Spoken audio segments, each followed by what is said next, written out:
There was one angel that scared even Michael and Lucifer. He didn't fight wars. He didn't bring messages. He brought something much worse: death. Real, final death. Before him, nothing in Eden ever died. Nothing ever ended. Then he came, and paradise learned to be afraid. They called him Samael, the blind angel who brought death into the perfect garden. Some say he walked through Eden unseen, putting death into every flower, every living thing. Others say that one touch from him taught the garden how to die. And when the other angels saw what he had done, even the strongest ones backed away in fear. This is Grimtru, and today we are telling the story of the angel who brought death to a world that never knew it.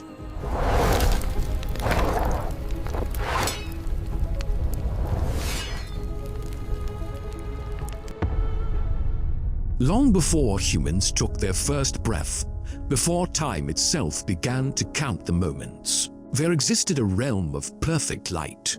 In this place, death was not just absent. It was impossible. Nothing ended because nothing was meant to end.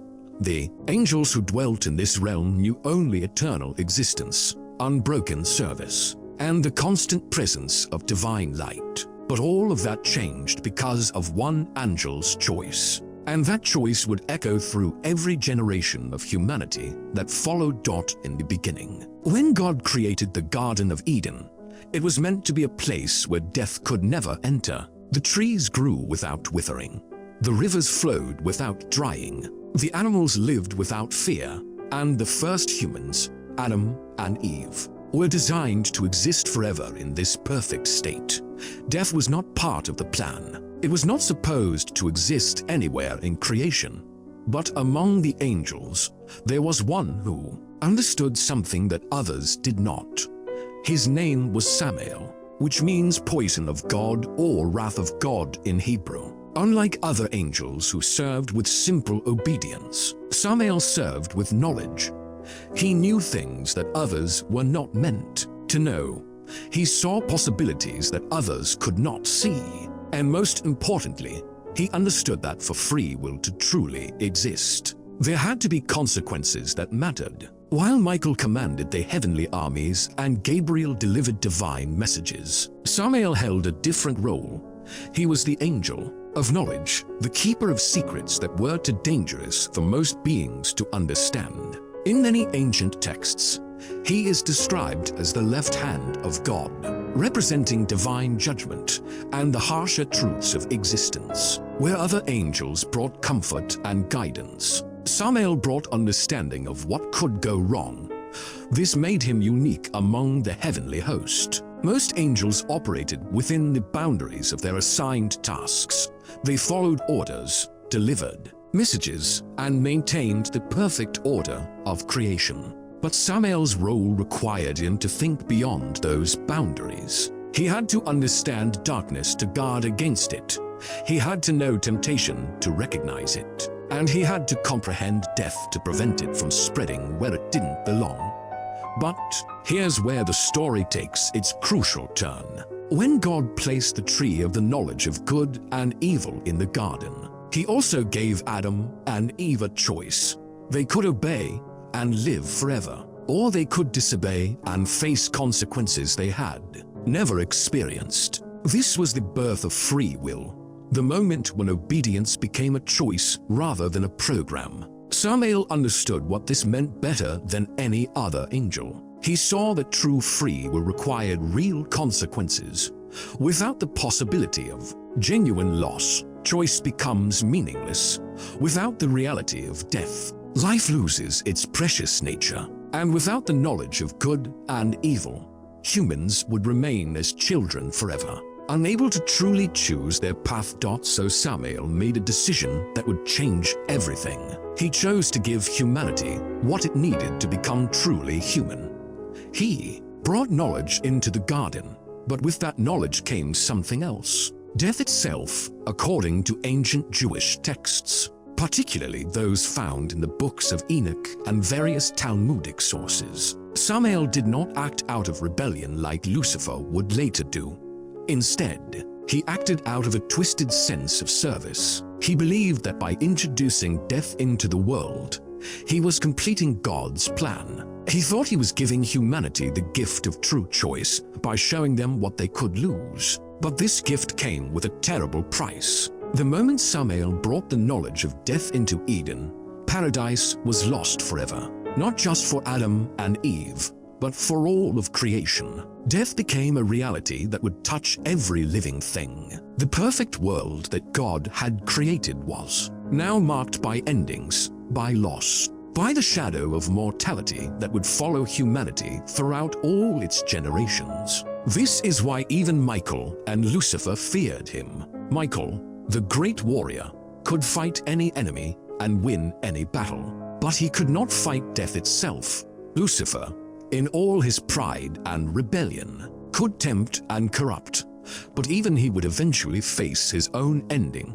Samael had introduced something that was beyond the power of any angel to control or defeat. He had made the temporary nature of existence a fundamental part of reality. The ancient texts describe Samael as blind, but this blindness was not a weakness. It was a terrible form of sight. He was blind to the simple joys and comforts that other angels experienced. Instead, he saw only the deeper truths, the harder realities, the consequences that others refused to acknowledge. His blindness was to mercy, to the gentle aspects of existence. He saw only justice, only the full weight of choice and consequence. In appearance, Samael was described as both beautiful and terrifying. Like other archangels, he possessed incredible power and radiance. But unlike them, his light cast shadows.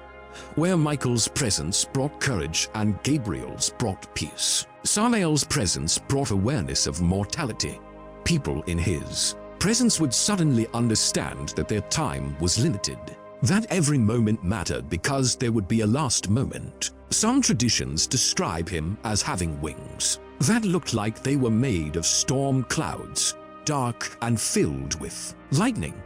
Others say his eyes were like stars that had burned out, beautiful but cold. But all descriptions agree on one thing. When Samael appeared, the very air around him seemed to whisper reminders of endings, of the temporary nature of all things. After he brought death into Eden, Samael's role in the heavenly hierarchy changed dramatically. He was no longer just the angel of knowledge. He became the angel of death's shadow, the one who ensured that mortality would touch every corner of creation. But unlike Azrael, who would later become the angel of death himself, Samael was not responsible for taking individual lives. Instead, he was responsible for the very concept of death existing at all. This made him perhaps the most important and most feared angel in all of creation. Every death that would ever occur, from the first animal to die in the world outside, even to the last human who would ever live, happened because of Samael's choice. He had introduced the fundamental change that made mortality possible. But Samael's story doesn't end with his introduction of death into the world. According to various mystical traditions, particularly those found in Kabbalistic texts, Samael continued to play a crucial role in the cosmic order. He became the angel who tested humanity, who presented them with choices that revealed their true nature, not through simple temptation like a demon might, but through offering knowledge that came with terrible costs. In these traditions, Samael appears throughout human history at crucial moments. When humanity must choose between remaining safe in ignorance or accepting dangerous knowledge, he was present when Noah learned of the coming flood. He was there when Abraham was asked to sacrifice Isaac. He appeared to Moses before the plagues came to Egypt. In each case, he offered knowledge that would change everything, but knowledge that came with the understanding of mortality and consequence. The difference between Samael and other angels who interacted with humanity was that Samael never offered comfort. Michael appeared to strengthen and protect. Gabriel came to announce and guide. But Samael came to remind people that their choices mattered because their time was limited. He made sure they understood the weight of their decisions by helping them see what they could lose. This is what made him so feared by other angels. They could offer hope, protection, and guidance, but they could not undo what Samael had done. They could not remove death from the world or restore the innocence that had been lost in Eden. Every act of mercy they performed, every life they saved, every comfort they provided was temporary, because Samael had made temporariness a fundamental part of existence. Even Lucifer, in all his rebellion and pride, understood that Samael had accomplished something he never could. Lucifer sought to corrupt and destroy, but his actions were always reactions to what already existed. Samael had actually changed the nature of existence itself. He had introduced something new into creation, something that even God's other angels had to work around rather than remove. The name Blind Angel came to represent this unique position Samael held in the cosmic order. He was blind to the simple pleasures and comforts that made existence bearable for others. He could not see the small joys that made mortality precious. He could only see the larger patterns, the ultimate consequences, the final results of every choice. This blindness to the gentle aspects of life made him the perfect agent for introducing its opposite in later Jewish mysticism, particularly in the writings of medieval Kabbalists. Samael came to represent the necessary darkness that makes light meaningful. Just as you cannot appreciate health without the possibility of sickness, you cannot truly value life without the reality of death. Samael had provided humanity with the context that made their existence precious by making it temporary. But this role came with a terrible isolation. Other angels could find fellowship with each other and with humanity. They could share in celebrations, offer comfort during difficulties, and participate in the ongoing story of creation. Samael, however, remained apart. His very presence reminded everyone of endings, of the temporary nature of all things. He could not be a source of comfort because his purpose was to ensure that comfort would always be temporary. Some texts suggest that Samael himself suffered from his role. Unlike demons who rebelled out of hatred or pride, Samael had acted out of what he believed was service. He thought he was completing God's plan by giving humanity true free will. But the result was that he became isolated from the very creation he had tried to serve. He had given humanity the gift of meaningful choice, but at the cost of his own ability to find meaning in anything temporary. This suffering, however, did not lead him to rebellion like it did Lucifer. Instead, it made him more committed to his role. If he had introduced death into the world, then he would ensure that death served its proper purpose. He would make sure that the knowledge of mortality led humanity toward wisdom rather than despair. He would present them with choices that revealed their character and helped them grow. In this way, Samael became both the angel most feared and most necessary. Other angels could be avoided or ignored when their messages were unwelcome, but Samael's message was built into the very fabric of existence. Every living thing carried his reminder within itself. Every heartbeat counted down the time he had introduced. Every breath was precious because he had made breathing something that would eventually stop.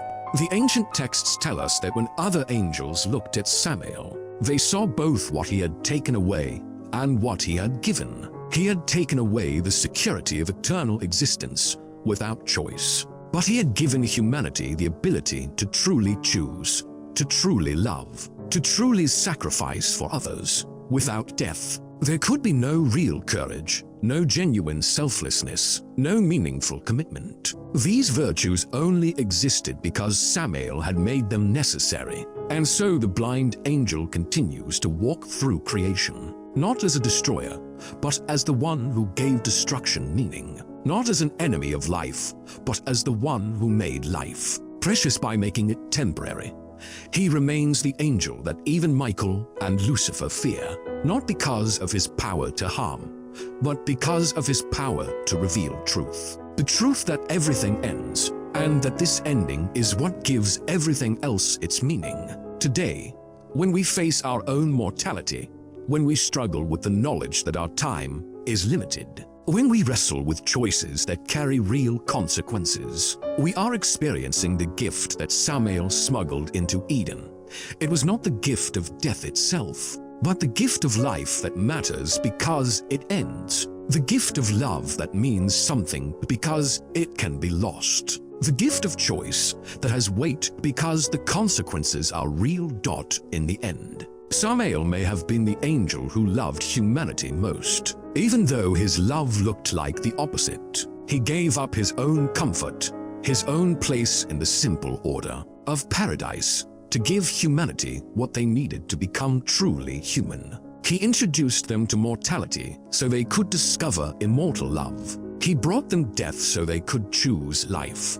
And that is why, even now, the blind angel who smuggled death into Eden remains both feared and necessary, both cursed and blessed, both the angel who ended paradise and the angel who made it possible for humanity to create their own paradise through the choices they make with their limited time. The story of Samael reminds us that sometimes the greatest gifts come wrapped in our greatest fears, and sometimes the angels who serve us best are the ones we least want to meet.